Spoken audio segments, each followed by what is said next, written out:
You're listening to a Soul One podcast.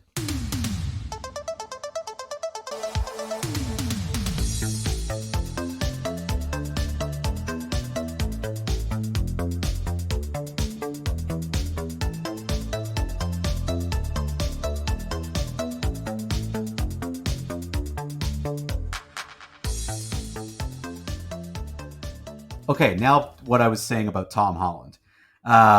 Everyone's been, I'm sure, on bated breath waiting for me to talk about Tom Holland because of my comments last week. We're just diving right in. Well, listen, I think what there's a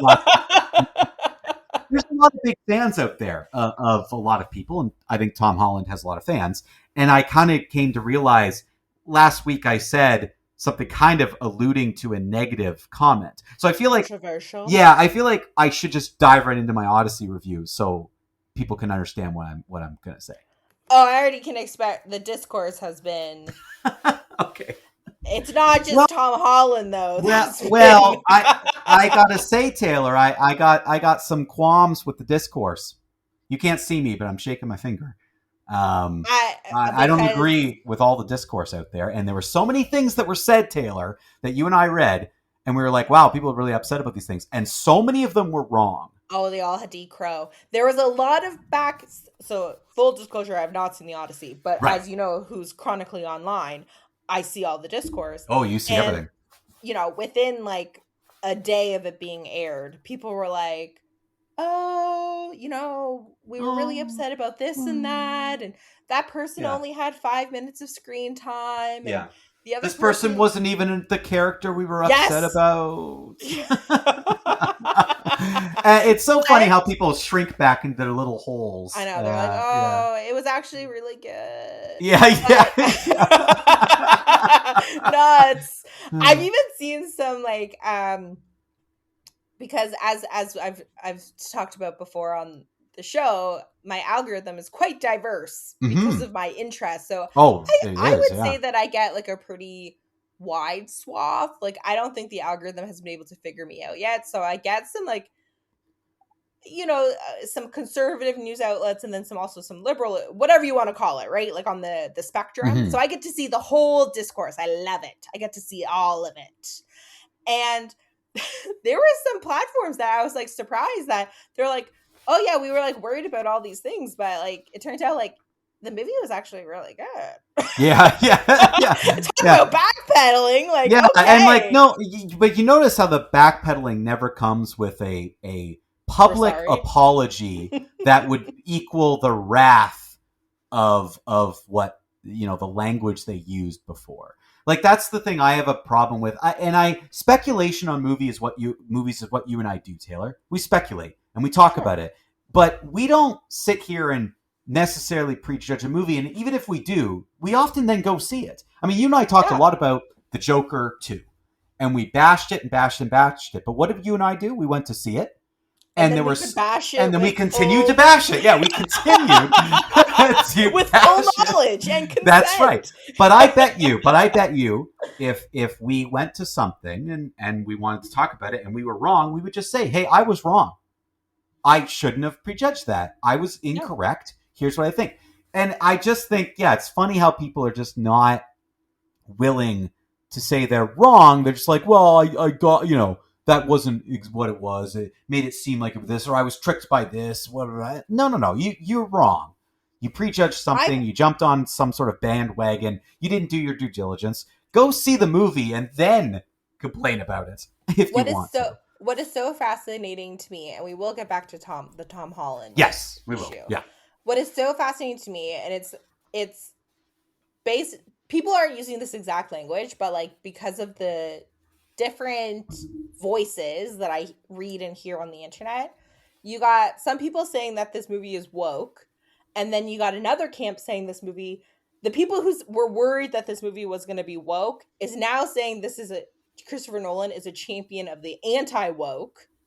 And so like I feel like even though I'm not like a huge Christopher Nolan fan, I think that whatever the thing is, if it has both sides accusing it of it being the other thing, you know, like, oh, it's anti-woke or, oh, it's woke, the filmmaker was probably successful. That it can't be like pigeonholed into like one or the other. I agree. Which I just think is fascinating. Yeah, so I agree with what that's you're the saying, discourse that I'm seeing, is that like, you know, the one camp is saying that it's this thing, and then the other camp is saying it's this thing, and like the movie is somewhere in the middle, right? And I have strong feelings about some of the arguments I hear people bring up, because I think there's a little confusion about what this movie is based off of. This movie is not a history movie. It's a fiction. And those like gods did not exist. Yeah, but you laugh, Taylor, but people seem surprised when I say that. I know. Like, this is fiction.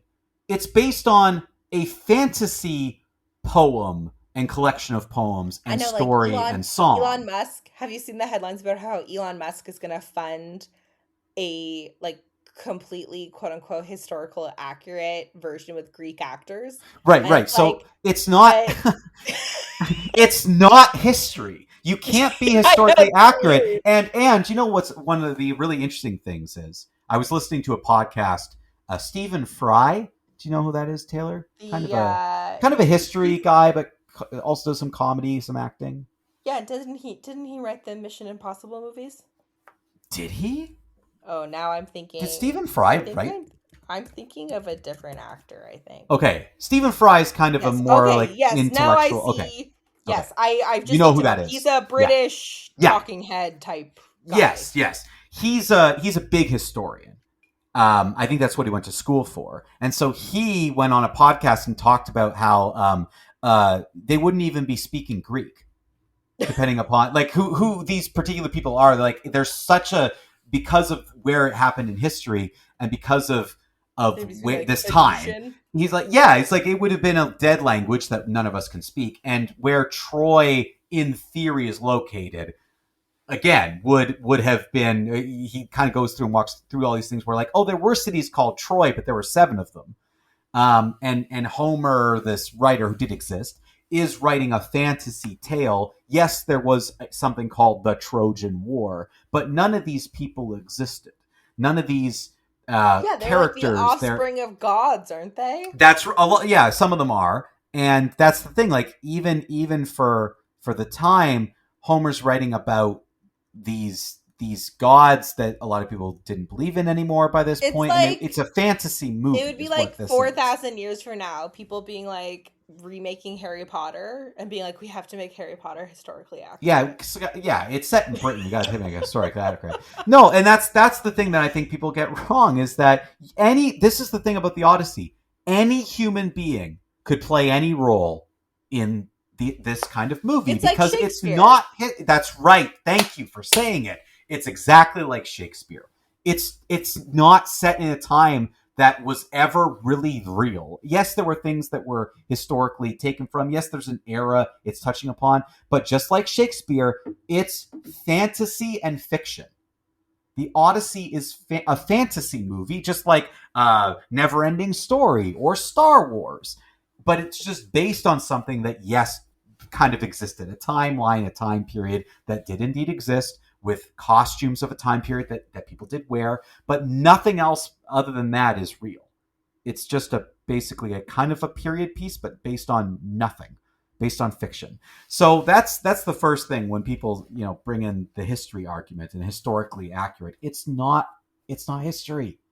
It's not. Yeah, real. It's a story. It's just, that's right. It's just a story. It's like how when they remake Shakespeare, or they like do a production of Shakespeare and it's like fascist Italy, interwar fascist Italy. I think there was a Romeo and Juliet production in the 90s in Stratford. That was like interwar Italy.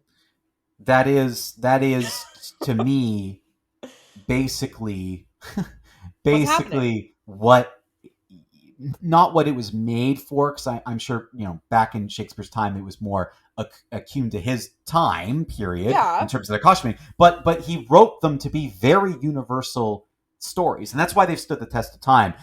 Taylor, it's interesting you bring that up, because there's a big debate in the theater community about like, oh, why are we even still reading Shakespeare? And every time any artist brings that up, I say, because he's better than everyone else. Like, I don't care if he's from Britain. I don't care if he's white. I don't care if he's a male. He writes better than you. That's why we're still with Shakespeare. And that could have been anybody. It could have been anybody.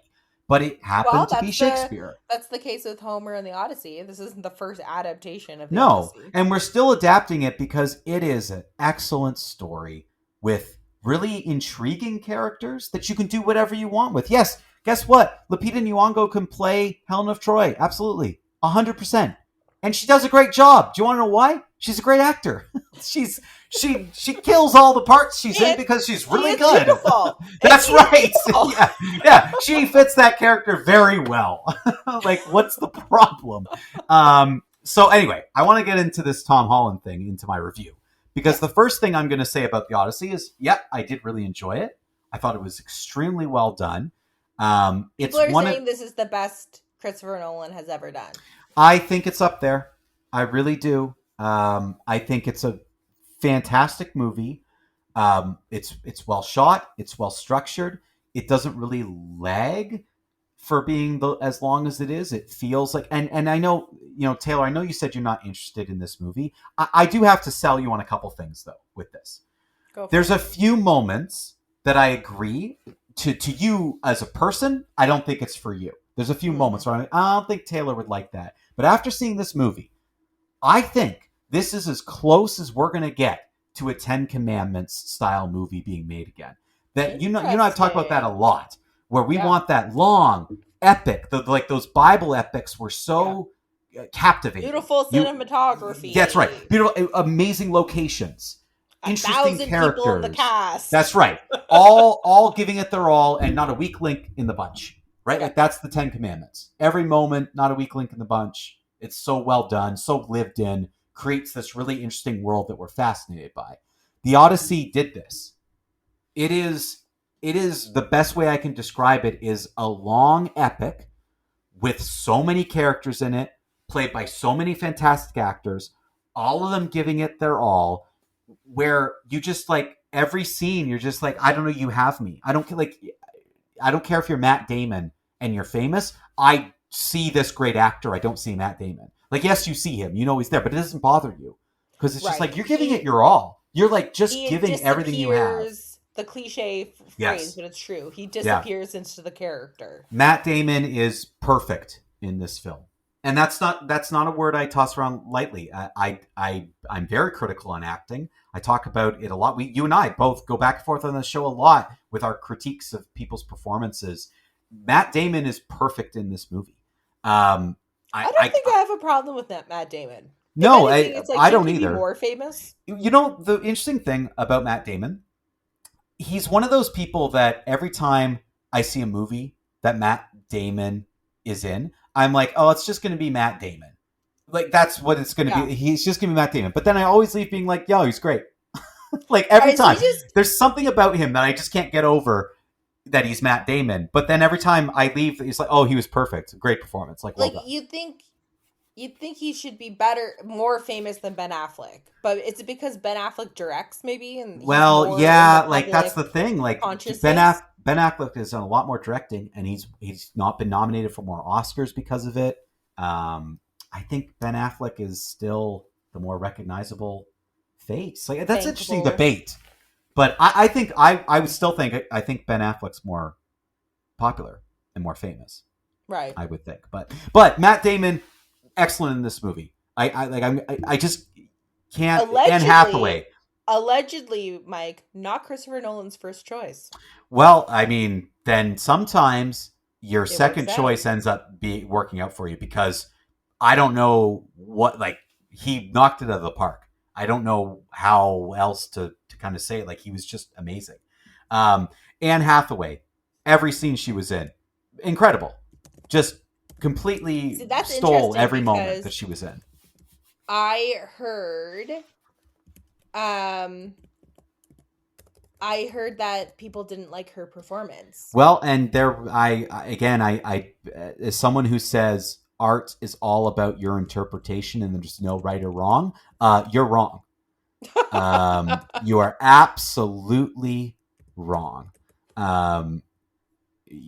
You couldn't be more wrong. It's just, I don't know how else to put it. You're wrong. Robert Pattinson, Taylor, Robert Pattinson, just yes. Oh, every moment. everything. You just hate his character so much because he's such a phenomenal actor. Just knocked it out of the park again. No negative comments about No him. notes. No notes. Yeah. John Bernthal's in this. He amazing. John Leguizamo, amazing. Himesh Patel, amazing. Even Charlize Theron, who I don't like as a person, just Really? was great. Was just You don't phenomenal. like her? Something about her rubs me the wrong way. I don't know what it Like is. her public persona or her acting, or because no, sorry, her acting. Like I don't like Right. her when I say personally. Sorry, yeah, I guess I phrased that wrong. I don't like her. I don't like her acting personally. Me personally, because I don't really like sometimes, her acting. Mike, I'm guilty of this. Some public personas bleed into the performance. True, and I think I don't know much about her public persona, but I think Got for it. me, It's her just the acting acting. is You just don't not. like it. Yeah, it's just not for me. I just there's something about it. But again, even she did a great job in this movie. Like there's something about the role she was cast in and the way she was doing it that really worked. And again, it seems so weird to say this, but I actually think the person who was kind of punching up a bit was Tom Holland. I just think he was. That means he was out of his league. Yeah, punching up. Yeah, out of his league. I just think the best thing I can say, it's not like he was bad. He was okay. He was okay in this role. You could have cast anybody, though, and I think it would have been the same or if not better. I just don't think Tom Holland quite hit. Kind of bland. Yeah, very bland. Didn't really do much for me in this role. His scenes were always overshadowed by someone else. He was in a lot of scenes with Anne Hathaway, John Bernthal. He kind of had this soldier guy. I think it was Ryan Hurst who played that role, mentor. And he was better. Like every other person Tom Holland was in a scene with, he was the secondary person. He just wasn't as good and wasn't as strong as everybody else. Honestly, I think of Timothée Chalamet in this role, and I think that would have been better. Like he would have been a little stronger because he's a bit of a stronger actor. I just don't think Tom Holland really worked in this role. Which again, I'm not saying it was bad. I would say he was good. Do you think he didn't have a lot to work with the script? No, he plays Odysseus's son, who's kind of dealing with not only the father being away, but also dealing with the fact that his mother is basically allowing all these suitors to stay in their home and not really doing anything about it. But he's kind of dealing with their bad behavior, like Robert Pattinson being one of them, Corey Hawkins being another, where they're the main ones that are causing problems. And he's trying to have to deal with this. Then he kind of goes off on his own adventure. And just his stuff always felt like, I kind of want to get back to what anyone else is doing. Like this movie had a lot of great flashbacks to the Trojan War that were really interesting. Everything that was going on with Odysseus was really interesting. Anne Hathaway's journey was interesting. Robert Pattinson's character was interesting. Everything with Tom Holland just made me be like, yeah, move on. Like I've seen enough. You're not capturing me as much. And any of the slower moments felt like it was his scenes. So I do think it was the actor, because when everyone else was phenomenal, then I do think when you look at that, you say, well, I don't know. The director is clearly getting great performances out of everybody except you. So, yeah, I did unfortunate. see some comments saying, it's not fair, because people were like, oh, he did so poorly, but then other people are like, it's not fair to compare him when Anne Hathaway has this amazing career defining monologue. Well, and he has to act true. opposite that. True, but isn't that all the more excuse to be like, well, then you need to up your game? That's right. He's definitely playing what in a comedy you'd call the straight role, where you don't really, you're not really the you're not the fool. You're not really the He's comedic like a stand-in joke for the audience. He's kind of a stand-in for the audience. He's kind of taking us along this journey. He's kind of the everyman, quote unquote, character. But that just means, you got to put in a little bit more. He has a couple scenes toe to toe with Robert Pattinson where he could have done more with. I think he could have shown his acting chops a little bit more in a few moments. And I just think, I do think as an actor, you got to look at that as the challenge, and you got to try to rise to it, and you got to work with what you're given in the script. And I just, and again, it's not like he was bad. I want to be very clear. He was good, but when everyone else is phenomenal, good isn't good enough. Like everyone else is giving Oscar-worthy performances, and he's doing okay. He'll get his Oscar for best ensemble. Yeah, like best ensemble doesn't get nominated, but like Matt Damon for best actor should get nominated. Robert Pattinson for best supporting should get nominated. Anne Hathaway for best actress should get nominated. There's no doubt in my mind that should happen. This movie's sound and score was excellent and well done. The fight scenes were excellent. The action was really well shot. This goes from interesting set piece and scene and location all the time, traveling to different places. It was a great journey to be on. Like it was so well done. It's a see it for me, Oscar worthy, absolutely. And Taylor, I actually think this could fit the bill of that movie that we're looking for, where it feels much more like that long epic than it is an action adventure movie. It's more of an epic than anything else. My only critique, having not seen the movie, Mike, like I appreciate your feedback, and it sounds like you're probably right. But you know what I'm really missing? The color grading of Technicolor. Because the screenshots I've seen of this movie, it's like dark and grimy, like a Christopher Nolan movie. Right. How his color grading kind of fits a certain style. In the theaters, I will say it wasn't too bad. Some of it, definitely other movies of his has been worse for his color grading and his sound work. This one was the best I've seen it. Okay. The color grading that was done worked really well. You could see everything. Now, again, I think watching it at home versus in the theaters would be different. So I would recommend, that's why I'm saying see it for people. But I could understand that criticism. And I still think, it's not perfect. And it is very much in his style. But I didn't have any problem with the lighting or with the color scheme. Everything kind of added to it. And a lot of the scenes felt lived in and real. It didn't feel CGI and green screen backdrop. A lot of practical. He did, yeah, and I think it works. I do think it does, yeah. Okay. So there you go. The Odyssey is a see it. Did you get your popcorn in the horse, or can you only get that in the U.S.? Yeah, I don't think it's available in Canada, unfortunately.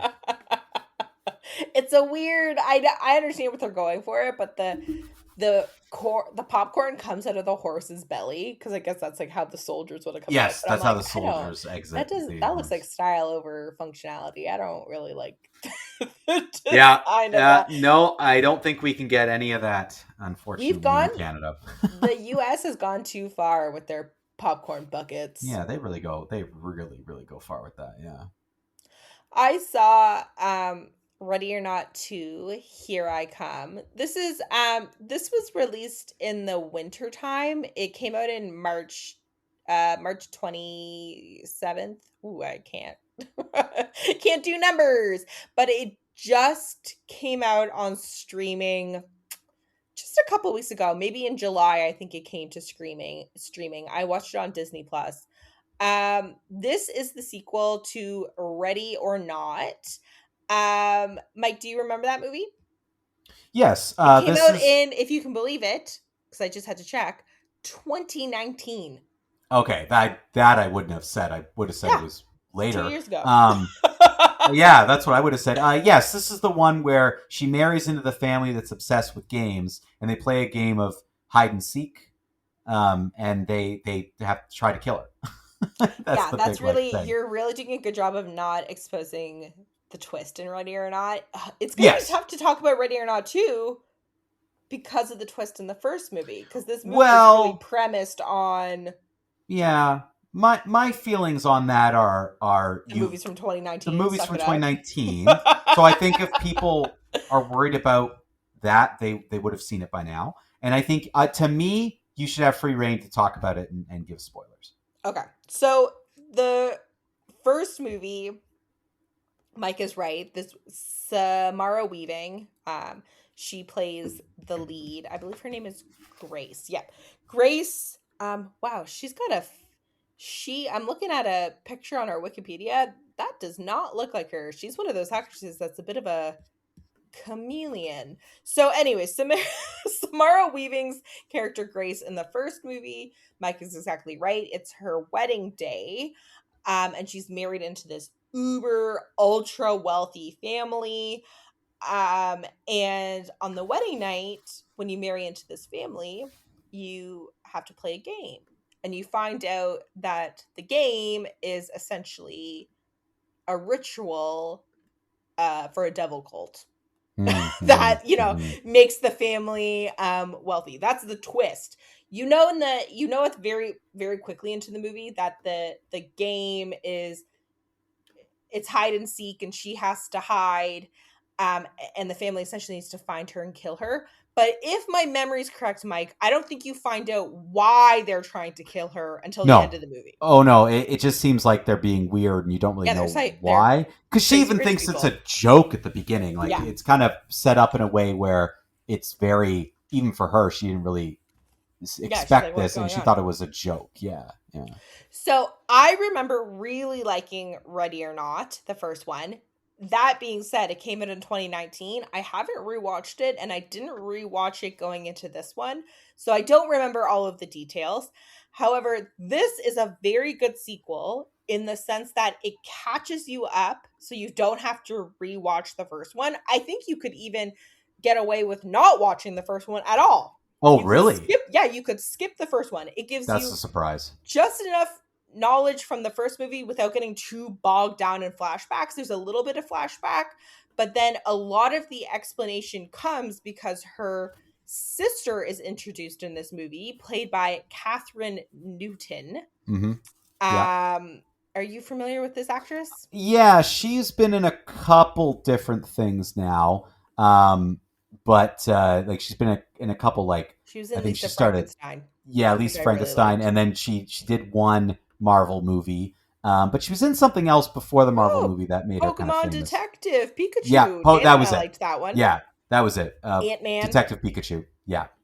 Okay, so her sister Faith is introduced in this movie, and they're estranged, or they were estranged, and so she comes into this movie not knowing anything that's happening. You know what I mean? So in a way, Grace has to catch up her sister, and in doing so, it catches up the audience. Right. Okay. And that happens early enough that you kind of, okay, good. And I would say is a very effective way to do it.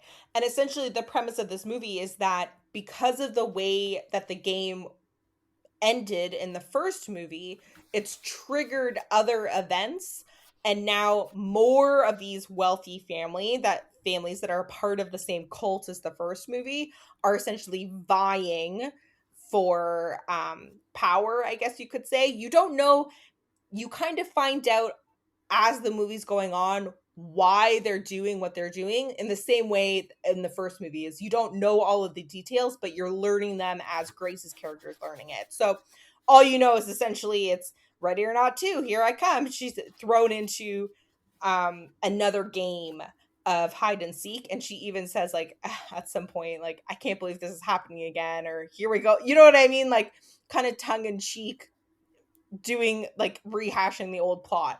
But again, it works very well in this movie, even though it's essentially the same plot as the first one.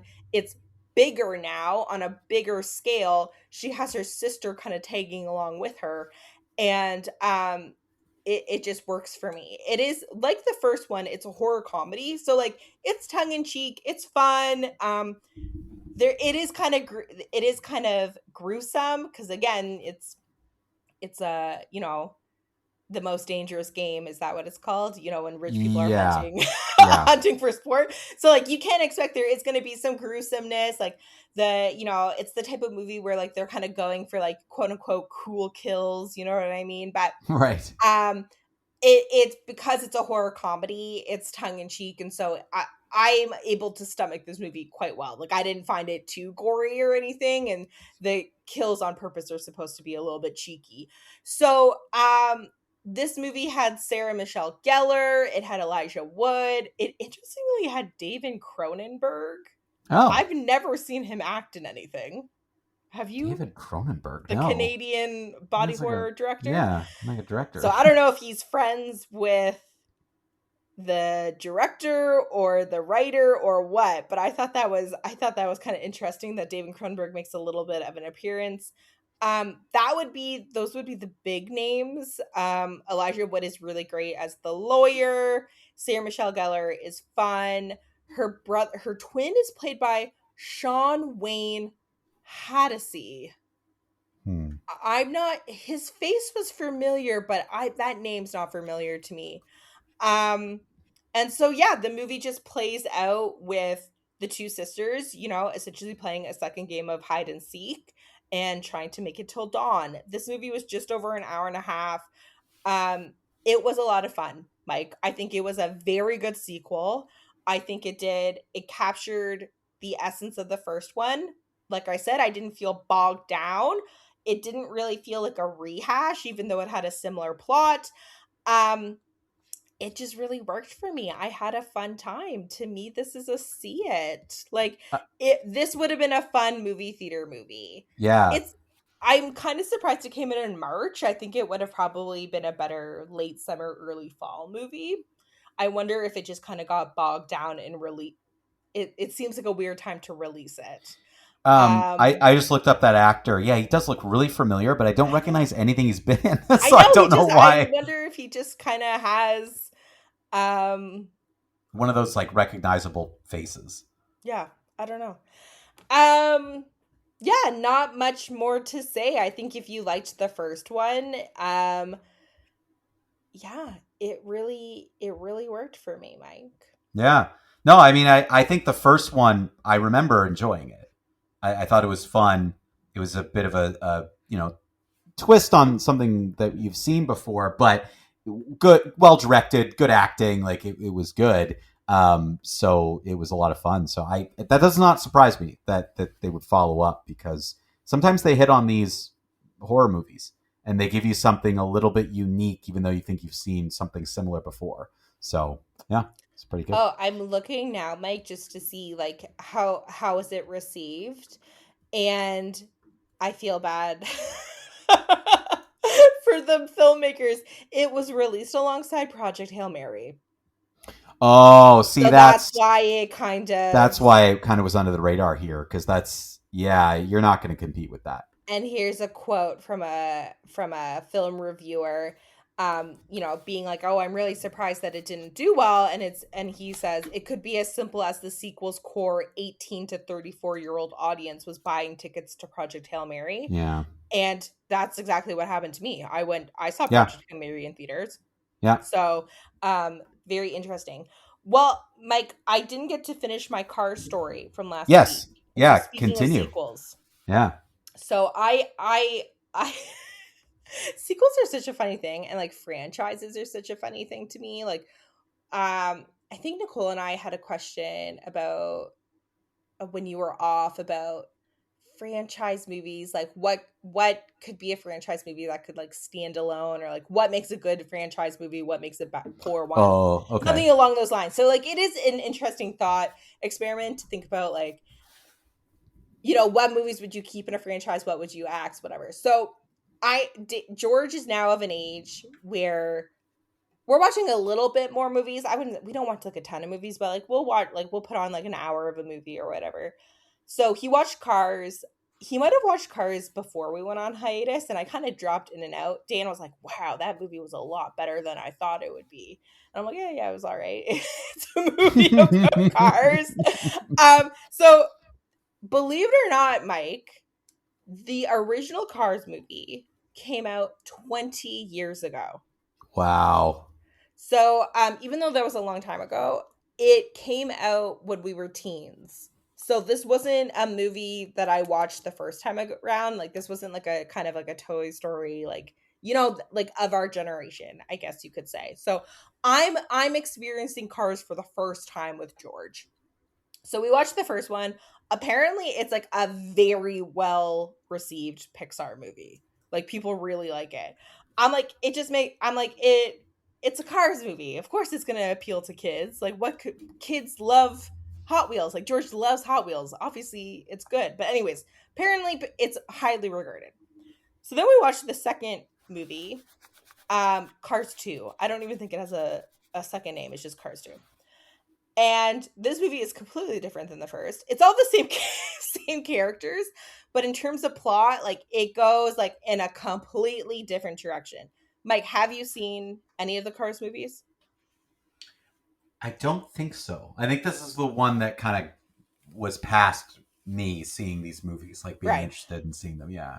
So I'm like, Dan, go on Reddit and see. That's one of my favorite things now, is to have Dan check Reddit to see like what parents are saying about the media their kids are watching. I'm like, Mm-hmm. I'm dying to know, like, what are the parents saying about Cars 2?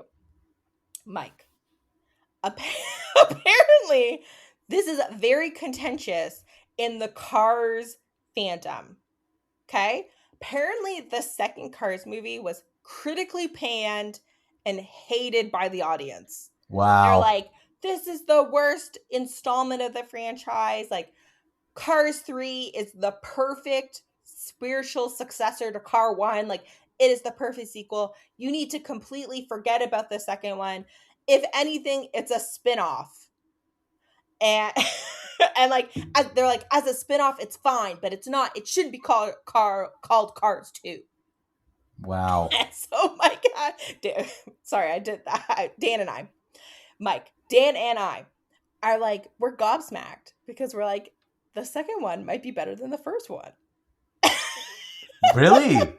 So you're really against that opinion? I like the second one better than the first one, and I wish you have seen these movies so we can like really get into this. But and so we start the third one that apparently, you know, the internet is saying, oh my goodness, it's the most perfect sequel.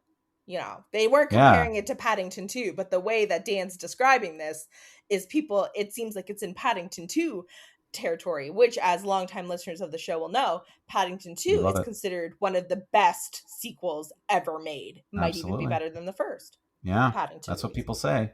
That's wild that you guys are just so on the opposite opinion of everybody else. Yeah. We're like, this movie is great.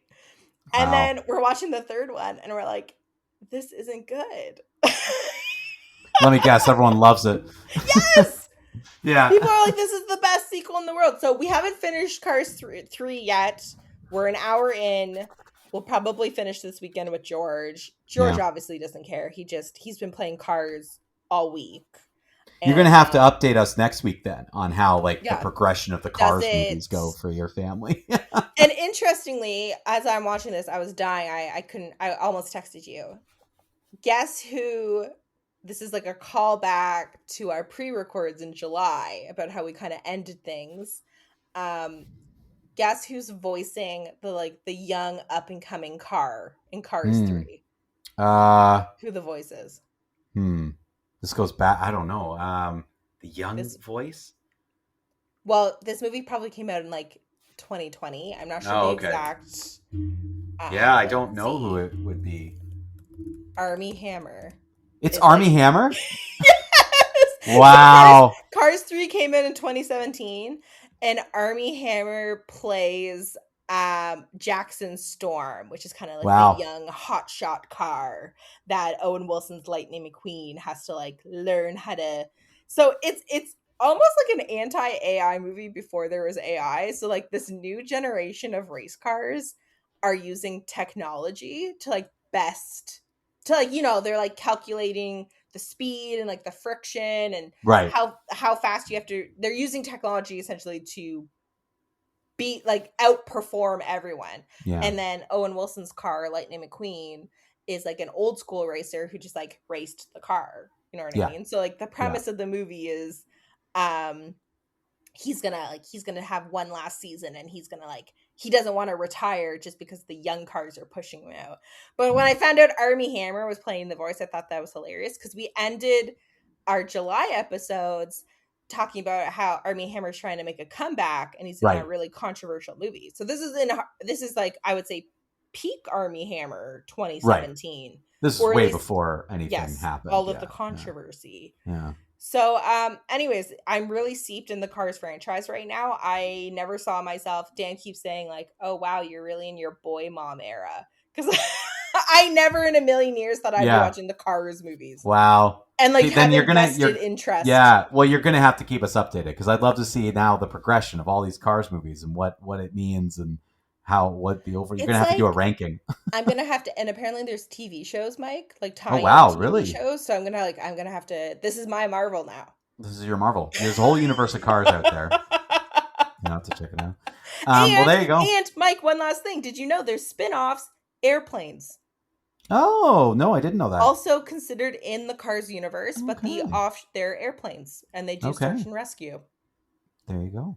Yeah. All right. Before we let everyone go, a quick reminder: fan questions. We're always looking for fan questions. We're going to try to do a mailbag at the end of the month.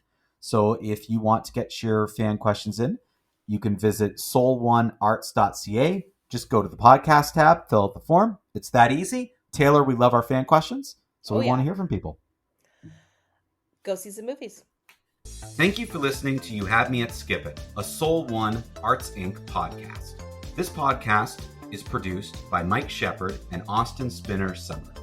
It is a project of Soul One Arts Inc. To learn more about Soul One and all the great work that Soul One is doing in the arts community, especially in film, theater, and other performing arts, visit soul1arts.ca. You can contribute to this podcast by visiting soul1arts.ca and going to the podcast tab. You'll find all the information on You Had Me at Skip It and how you can get your questions read on air each week. Thank you again for listening.